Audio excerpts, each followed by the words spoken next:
அன்பான நேயர்களே, நாம் இடைவேளைக்கு முன்பாக உடலில் தோன்றக்கூடிய கடுமையான ஜுரம், அதாவது டைபாய்டு என்கிற ஜுரத்திற்கான காரணங்கள், அதை முற்றிலும் போக்குவதற்காக நாம் எடுத்துக்கொண்ட மூலிகை தூதுவளையை பற்றி பல்வேறு வகையான மருத்துவ பயன்களை தெரிந்து கொண்டோம். இப்பொழுது நாம் எடுத்துக்கொண்ட மூலிகைகளின் அளவுகளை பார்க்கலாம். தூய்மை செய்த தூதுவளை இலை 10 கிராம். தூதுவளை இலை 10 கிராமை நன்றாக தூய்மையான நீரில் கழுவி எடுத்துக்கொள்ள வேண்டும்.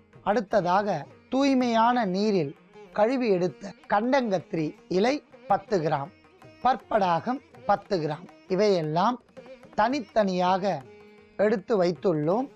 முதலில் நாம் டைபாய்டு காய்ச்சலை போக்குவதற்காக தீநீர் ஒன்றை தயாரிக்கப் போகின்றோம். அதற்காக முதலில் 100 மில்லி நீரை நன்றாக காய்ச்ச வேண்டும்.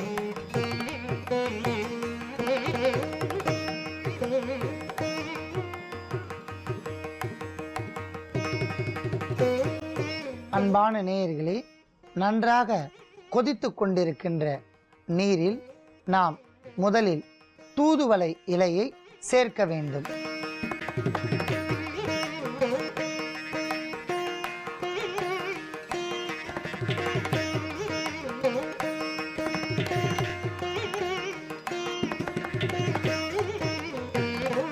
அடுத்ததாக கண்டங்கத்திரி இலையை சேர்க்க வேண்டும்.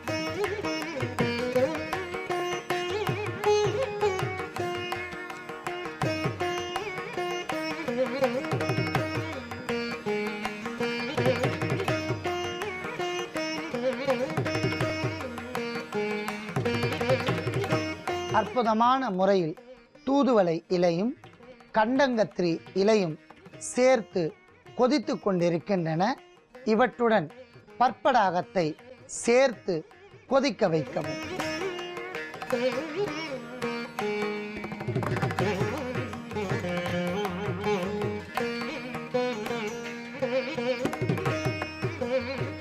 அன்பான நேயர்களே, அத்தனை பொருட்களும் சேர்ந்து நமக்கு தீநீராக மாறிவிட்டன.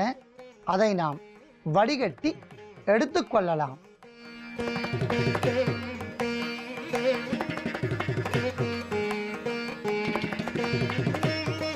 அற்புதமான இளமஞ்சள் வண்ணத்தில் இருக்கக்கூடிய இந்த தீநீர் உயிரையே குடிக்கக்கூடிய டைபாய்டு நோயை மிகவும் எளிமையான முறையில் போக்கக்கூடிய ஒரு அற்புதமான தீநீர். நோய் கண்டவர்கள் இந்த தீநீரை காலை மாலை இருவேளையும் 30 முதல் 50 மில்லி அளவிற்கு உணவிற்கு பின் தினந்தோறும் இருவேளை பருகி வந்தால் படிப்படியாக நோயின் தீவிரம் குறையும். உடலில் இருக்கக்கூடிய காய்ச்சல் படிப்படியாக நீங்கும். உடலுக்கு புத்துணர்ச்சி. அன்பான நேயர்களே, நாம் இடைவேளைக்கு முன்பாக சர்க்கரை நோயை தீர்ப்பதற்காக வால்மிளகு என்கிற அற்புதமான மூலிகை பொருட்களை கொண்டு மருத்துவத்தை பார்த்தோம்.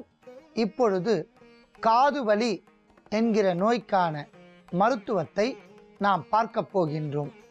ஏற்கனவே நாம் காதில் ரணம், சீழ் வடிதல் என்கிற நோய்க்கான மருத்துவத்தை பார்த்து இருக்கின்றோம்.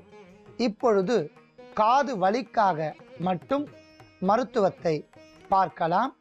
அதற்காக இன்று நாம் எடுத்துக்கொண்ட அற்புதமான ஒரு மூலிகை பால் கொண்ட காயம் பெருங்காயம்.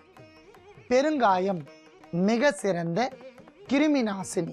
வள்ளீகம், கந்தி, பூதநாசம் என்று பல பெயர்களால் அழைக்கப்படுகின்ற பெருங்காயம் ஒரு வகையான மரத்தின் பால். இந்த பாலை எல்லாம் சேகரித்து காய வைத்து எடுத்தால் பெருங்காயமாக மாறிவிடும்.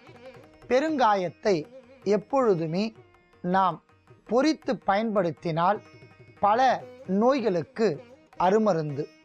வயிற்று உப்பசம், சிறுநீர் கட்டு, இரத்தத்தில் இருக்கக்கூடிய கிருமிகள், உடலில் ஏற்படுகின்ற வலி, காது வலி மற்றும் வயிற்று மந்தம் இவையெல்லாம் தணிக்கும். பல விஷ நோய்களையும் போக்கும். அன்பான நேயர்களே, பெருங்காயத்தை நம் முன்னோர்கள் பல 100 ஆண்டுகளாக தினந்தோறும் உணவில் பயன்படுத்தி வந்தார்கள். ஏனென்றால் இரத்தத்தை சுத்தி செய்வதுடன் கிருமிகள் வராமல் பாதுகாக்கும் என்பதால் நாம் பெருங்காயத்தையும் எடுத்து வைத்துள்ளோம். அடுத்ததாக நாம் எடுத்துக்கொண்ட பொருள் கற்பூரம். கற்பூர மரம் பல நோய்களை போக்கும். இப்பொழுது கற்பூரம் ரசாயன கலவையோடு வருகின்றது. நாட்டு மருந்து கடைகளில் பூரணமாக இயற்கை முறையில் கிடைக்கக்கூடிய பூங்கற்பூரத்தை வாங்கி பயன்படுத்த வேண்டும். ஏனென்றால் இப்பொழுது வருகின்ற கற்பூரத்தை பயன்படுத்தினால் பக்க விளைவுகள் ஏற்படும். ஆகையால் நாம் தரமான இயற்கை முறையில் பெறப்பட்ட பூங்கற்பூரத்தை எடுத்து வைத்துள்ளோம். பூங்கற்பூரம் பல நோய்களை போக்கும். தலைவலி, மார்புக்கோழை, நெஞ்சிக்கோழை, மூக்கு அடைப்பு, காது வலி இவற்றை போக்கும் என்பதால் நாம் கற்பூரத்தையும் எடுத்து வைத்துள்ளோம். அடுத்ததாக நாம் எடுத்துக்கொண்ட பொருள் நல்லெண்ணெய். நல்லெண்ணெய் தைலம் காய்ச்சுவதற்கும் உள் உறுப்புகளில் பயன்படுத்தக்கூடிய தைல வகைகளுக்கும் நல்லெண்ணெய் ஒரு அருபொருள். ஆகையால் நாம் நல்லெண்ணெயும் எடுத்து வைத்துள்ளோம். அடுத்ததாக நாம் எடுத்துக்கொண்ட பொருட்களின் அளவுகளை பார்க்கலாம். நல்லெண்ணெய் 100 மில்லி, பெருங்காயம் 5 கிராம், பூங்கற்பூரம் 5 கிராம். முதலில் காது வலியை போக்குவதற்காக தைலம் ஒன்றை நாம் காய்ச்சப் போகின்றோம். அதற்காக 100 மில்லி நல்லெண்ணெயை நன்றாக காய்ச்ச வேண்டும்.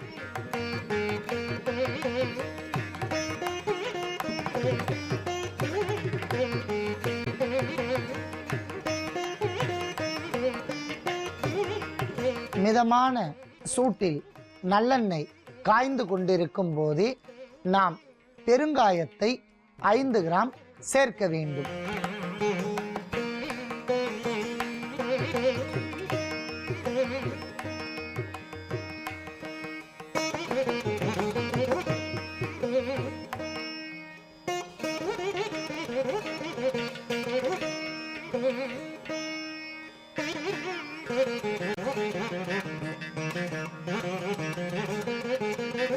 அடுத்ததாக பூங்கற்பூரம் 5 கிராம்.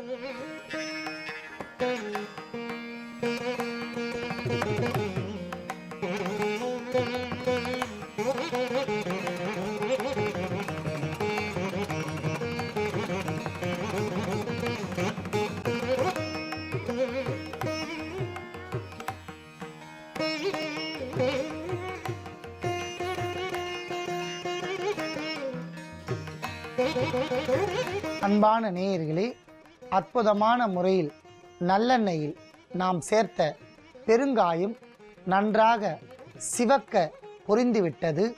நாம் சேர்த்த கற்பூரம் நன்றாக கரைந்து அதில் அற்புதமான தைலமாக மாறிவிட்டது. அற்புதமான இந்த தைலம் இப்பொழுது காது வலியை போக்கக்கூடிய தைலம். இதை நாம் வடிகட்டி எடுத்துக்கொள்ளலாம்.